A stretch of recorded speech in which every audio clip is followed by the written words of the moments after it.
Hi, I'm Suzie Dills, and I'm the director at the Hoover-Price Planetarium at the William McKinley Presidential Library Museum. And today I want to share with you some of the history and why the Hoover-Price Planetarium is so special. And we're going to talk about stargazing techniques and highlights for the June and summer skies. So enjoy. In July of 1962, ground was broken for the William McKinley Presidential Library and Museum, as well as the Hoover-Price Planetarium. In order to focus on the magnificence of the McKinley National Memorial Dome, the museum building was built with a flat roof over the dome of the planetarium. A planetarium committee was chaired by Mr. Sanford Lazarus and Mrs. David Clark. The most notable member was Richard Emmons, a known expert on astronomy and space science study who donated his time and expertise. He built his own planetarium in his North Canton garage, which he named his Star Barn, and used it to give presentations to over 20,000 people between 1950 and 1963. Mr. Emmons recommended the purchase of the Spitz A3P projector.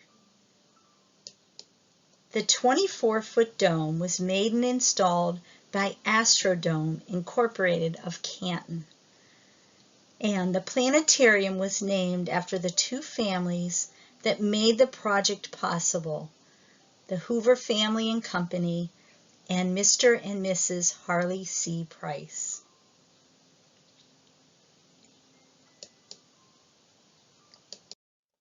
On July 7, 1963, the first audience witnessed the first show in the planetarium. Another substantial donation that Mr. Emmons made to the museum was in making the Spitz A3P a one-of-a-kind projector. The original projector displayed over 1,700 stars. He took the time to drill over 1,500 additional holes at the exact positions and magnitude of the stars found on star charts. In 2019, an LED bulb was installed in the star ball, allowing the crisp projection of over 3,000 stars. A phenomenal replication of the night sky. We also purchased new LED planet projectors that were also installed in 2019. We still operate the planetarium utilizing the original control panel, completely manual.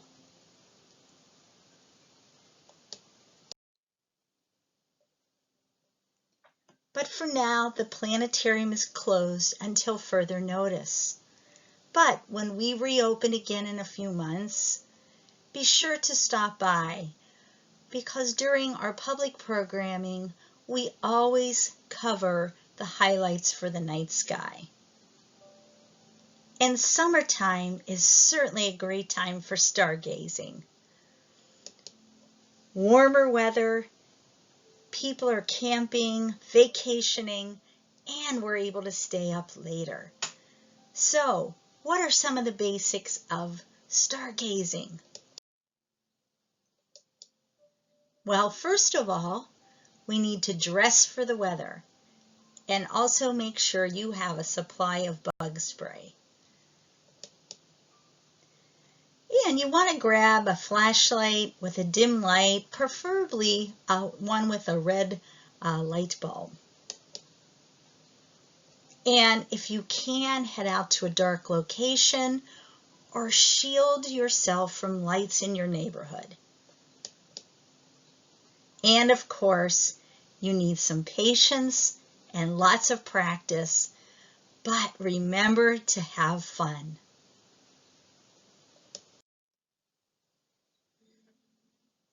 Now, when heading out, here's the important things we need to use to look up at the night sky.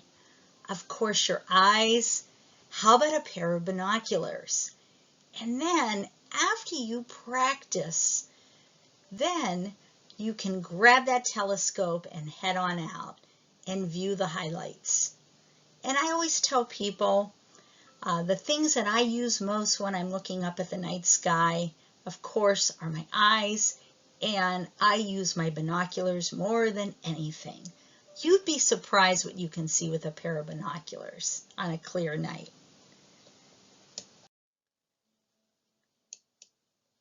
Now let's talk about some of the tools and resources we can use before we head out on that night of stargazing. So I like to pull up a site, clearskyclock.com, and you'll pull up a sky chart under the list for the state of Ohio.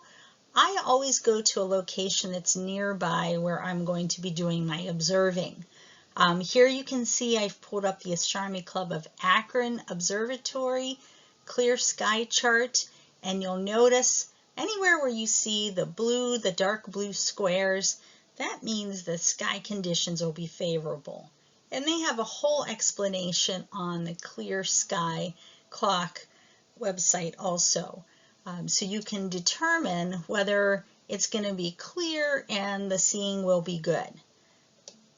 I also like to check out sunset times, moonrise times, and also it's important to remember the phase of the moon, because you don't want to get out there and stargaze, get all prepared and then head out on a night where we have a full moon, because you're not going to see very much in the sky because the moon will be so bright.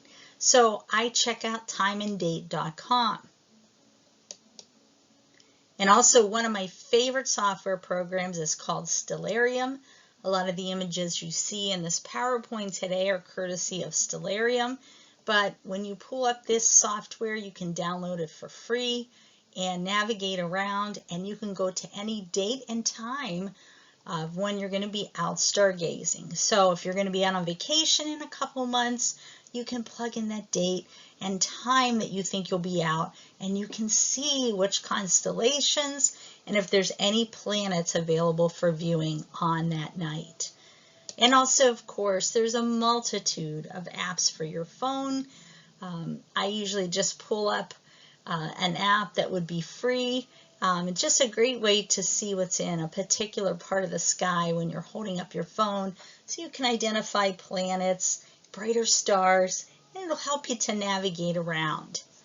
A couple other places that I might go to figure out whether the skies are going to be clear. I also go on weather.com, or I check out the visible satellite imagery for wherever I'm going to be stargazing. I also look up weekly sky at a glance. You can see that's on a skyandtelescope.org site.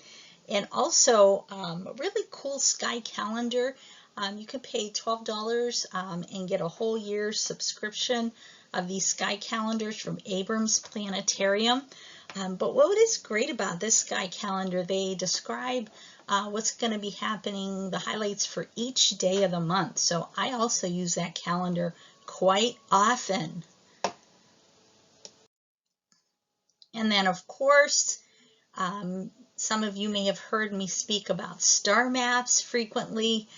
This is a very basic star map. Actually, this is a star map that my daughter and I designed, and this is on my website, starrytrails.com.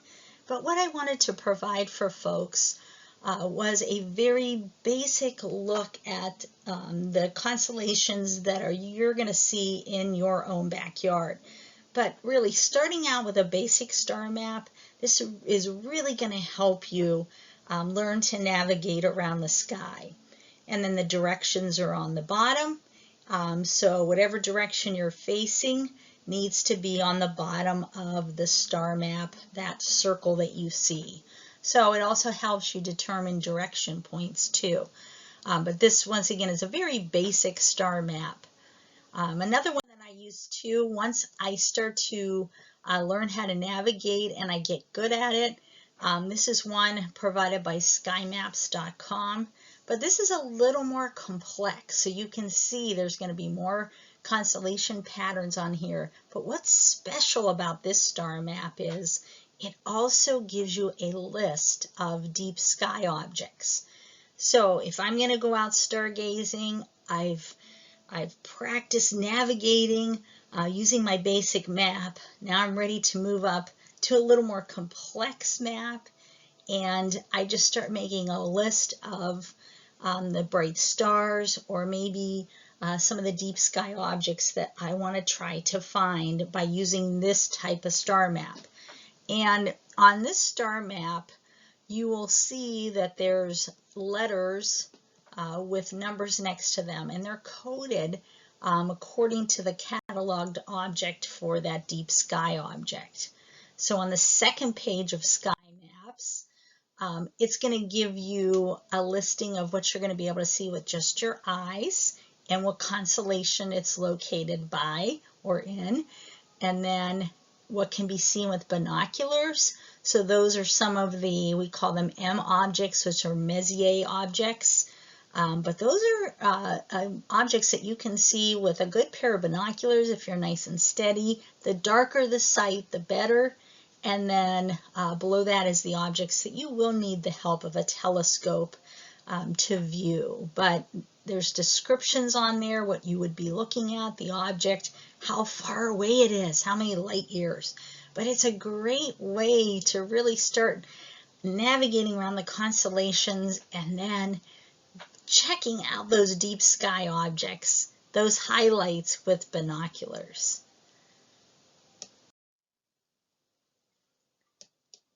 All right, let's talk about the June night sky highlights. So now we're ready. We're going to see what constellations are going to be out there on a June night, what direction we're going to be facing. The first thing I want to talk about, though, is on June 20th, we are going to be celebrating the summer solstice. So very special day. It's our longest day of the year.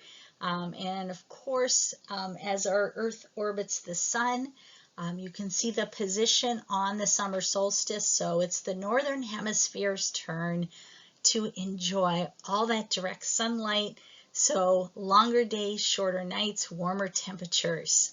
And of course, the southern hemisphere, right now they're heading into their first day of winter. So we're going to check out now our constellations. So it's really easy if you're out, especially if you're in a location camping or on vacation, you're not familiar with your direction points. I usually find the western sky where the sun has gone down, and that way I can navigate much easier. So in our western sky, after sunset, about 10 o'clock on a June evening, remember sunset's a lot later, you can see Leo the lion. That backwards question mark shape is going to be the highlight for our western sky. And you can see Castor and Pollux, the head of Gemini, the twins, sinking lower each night. And then turning right, notice the Big Dipper position. It's now starting to swing down in our northwestern sky. And if we take the two stars at the end of the cup of the Big Dipper, draw our imaginary line over to Polaris, or the North Star, which is the handle of the Little Dipper, and then hugging the horizon, the W shape, Queen Cassiopeia. And then we're going to just make one more trek to the right. We're going to face east, and we're going to look very high in the eastern sky for a very bright star, orange-yellow color. That star is called Arcturus, and we're going to just slide down to the left to that little semicircle of stars called Corona Borealis, and then a little bit further to the crooked square shape, and that's the body of our hero, Hercules. And then just a little bit beyond, below Hercules, you're going to see a star called Vega, very bright star, and we're going to talk a little bit more about Vega in a few minutes. And then I always like to include, so this will be up on the McKinley Presidential Library Facebook page. This is a checklist, so when you go, you head out with the family, you're out camping, or if you just want to have a little bit of fun finding your constellations, you can check off what you have found in the night sky.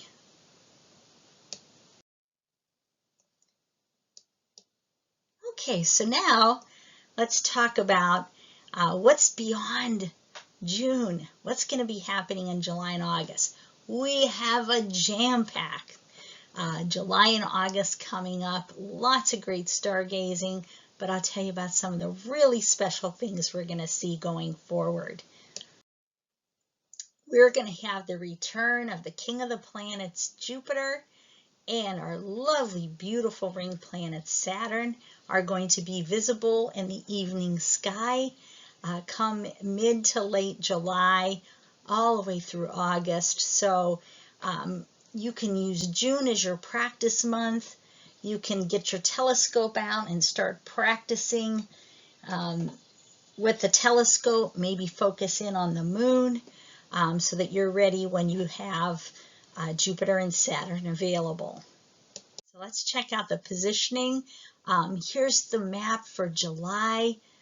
You can see they're going to be rising as the sun is going down in the southeastern sky, but look at how close they are. It's going to be easy to locate. Jupiter, of course, it's going to be so brilliant. And then just to the left will be a golden-colored object, which is Saturn. And then for August, they're advancing. They're rising much earlier, and they're going to be part of the southern sky. And they're going to be in a part of the southern sky where we just have magnificent viewing going on in that part of the sky. All right, we talked about that star Vega a little while ago. That very brilliant star is the leading star for an asterism, a pattern we call the summer triangle. And then if we head just down to the left there, the star called Deneb, and then over to the right, Altair, and see if we connect those three bright stars, we form that triangle shape. So when you're looking in the eastern sky in July, and then the triangle will be a little bit higher in August, but they're very easy to find because they're brighter stars, so you'll be able to find that summer triangle. But this is going to be very important because you can see the picture top right, that kind of fuzzy area, that is the Milky Way. So the Milky Way runs right through our summer triangle. So quite an important feature, because even if you can't see the Milky Way from your neighborhood, if you have a lot of light pollution, you're going to be able to grab your binoculars, scan around the summer triangle, within the summer triangle, and you'll be surprised how many stars you're going to see. And there's our constellations that those bright stars are a part of. Vega is a part of Lyra the Harp, Deneb is a part of Cygnus the Swan, and then Altair, Aquila the Eagle. And then if we are facing that eastward direction, then you're going to just turn right to look south. We already talked about the positioning of Saturn and Jupiter, but we have two very extraordinary constellations in the southern sky in the summer. So, like I said, Jupiter's going to catch your eye, but if you look to the right of Jupiter, you're going to see a red-orange star. That's called Antares, and that is the heart of Scorpius. And you can see the long tail of the scorpion. But notice where the tail is located, that whole area there, that is the beginning of that Milky Way corridor that we can see just draping through our summertime sky. And then if you look to the left of Scorpius, right by Jupiter, do you see that? It kind of looks like a teapot shape there. That's the constellation Sagittarius. So we call it the teapot asterism. Kind of looks like it has a lid, handle, and spout. And kind of like the Milky Way is the steam coming out of the spout of the teacup. But this is a part of the sky that you want to grab your binoculars. Boy, you can just start scanning right in between Scorpius and Sagittarius. You'll be surprised what you're going to see with binoculars.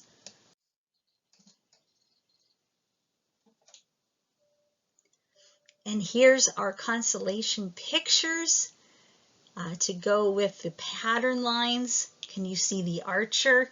Can you see Scorpio? And look at that Milky Way corridor. So just to give you an idea of all of the deep sky objects, incredible viewing in that part of the sky. If you look closely there, you're going to see the numbers M6, M7. Those are open star clusters. M8, that's something we call the Lagoon Nebula. M20, the Trifid Nebula. And M22, the globular cluster. And those are all Messier objects. And once again, you'll be able to find those on skymaps.com, the sky map I talked about earlier. But incredible. You're going to see some of those with just binoculars. And then I just want to talk for just a second as we're beginning to finish out here. You can see these are the patterns that are draping from the southern horizon all the way to the north. But look at how the Milky Way just makes that continuous stream from south to north. So this is really the time of year that you want to be out with binoculars. If you have a telescope, you can just lay back and just scan all the way from southern horizon between Scorpius and Sagittarius up through the summer triangle, all the way past, you see the W shape, Cassiopeia in the northern skies. And here's our constellation pictures that ride along the Milky Way, but just incredible. So you don't have to have completely dark skies to get your binoculars out and enjoy viewing a lot of the stars in that part of the sky. Once again, you could find Scorpius, Sagittarius, just beginning to scan. If you remember how to find the summer triangle and Cassiopeia, you're just going to scan through that part of the sky. And then one of my favorite events of the entire year, it's the Perseid meteor shower, and the peak is on August 12th.